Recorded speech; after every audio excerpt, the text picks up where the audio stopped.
Laissez-moi vous présenter MAD.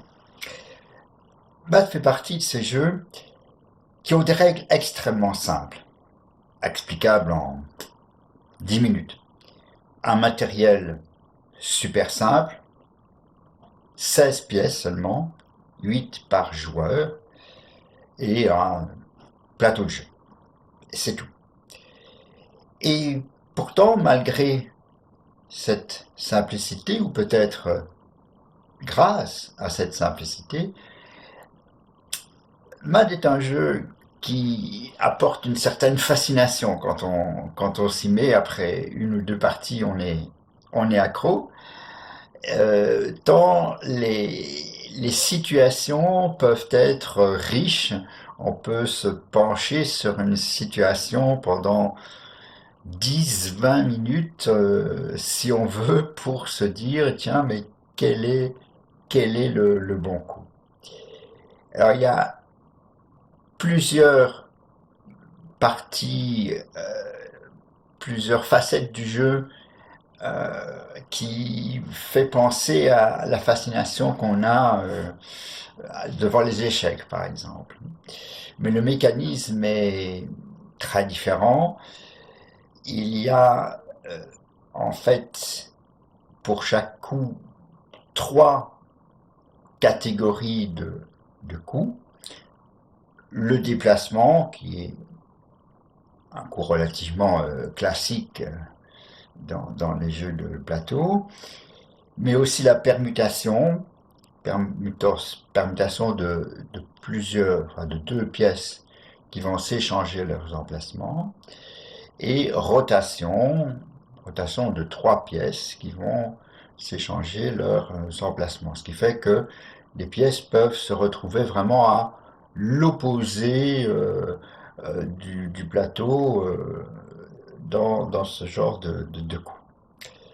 L'autre originalité, c'est que au cours d'une permutation et d'une rotation, les pièces qui ont été exclues du plateau peuvent revenir en jeu, euh, moyennant au contraire l'écartement, on dit l'exil, d'une autre pièce. Tout ça fait que le jeu est super riche et vraiment passionnant, je vous assure. Alors voici les règles. Chaque joueur possède 8 pièces de caractéristiques différentes. Elles se distinguent par 3 chiffres, le chiffre M de marche, le chiffre A d'attaque et le chiffre D de défense. À son tour, chaque joueur effectue une des 3 opérations suivantes: le déplacement d'une pièce, ou bien la permutation de 2 pièces, ou bien la rotation de 3 pièces. Le déplacement tout d'abord. Une pièce dont le chiffre M est 1 peut se déplacer de une case, et ceci horizontalement ou verticalement dans n'importe quelle direction, avant, arrière, gauche et droite. Une pièce dont le chiffre M est 2 peut se déplacer de une ou de 2 cases, horizontalement, verticalement, d'avant, en arrière, à gauche, à droite, et éventuellement en changeant de direction, mais sans faire de demi-tour.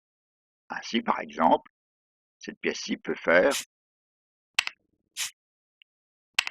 ceci en un tour. Celle-ci, si elle est ici, peut faire ceci. On ne peut pas passer par une pièce qui est occupée. Donc, impossible, par exemple, de faire ceci. Si une pièce adverse est à portée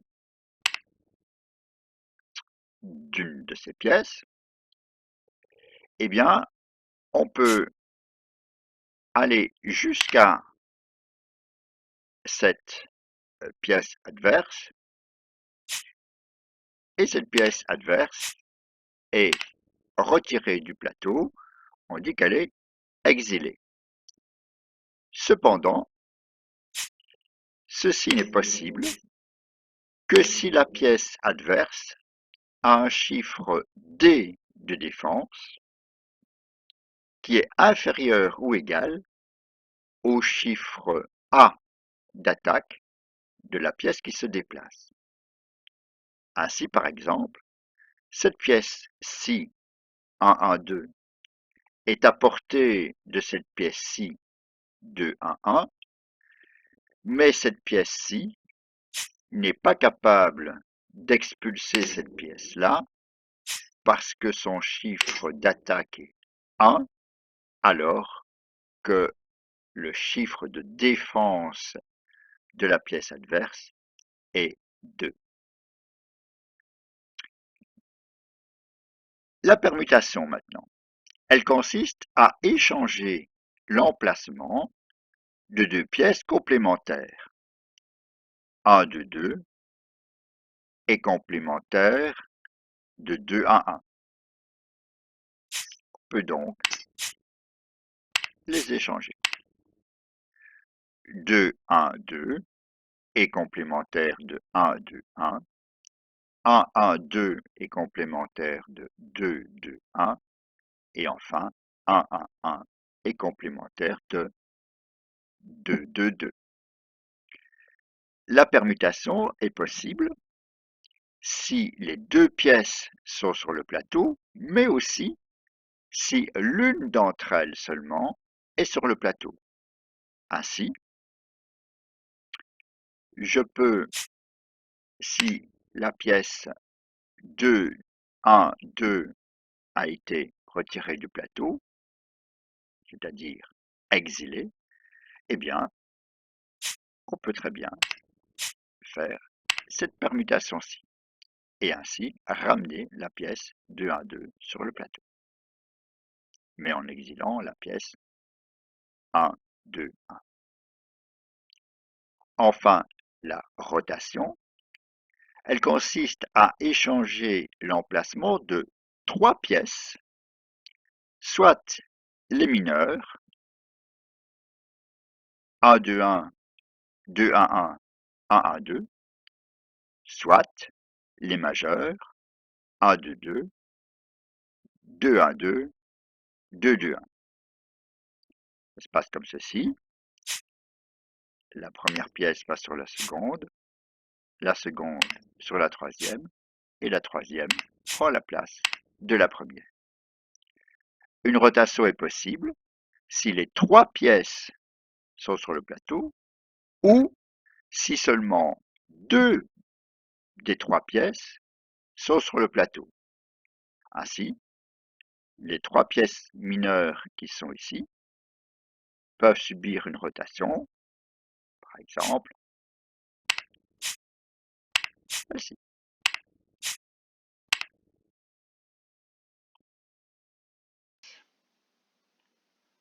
Le but du jeu est d'exiler la pièce 1, 1, 1 adverse, comme ceci, par exemple.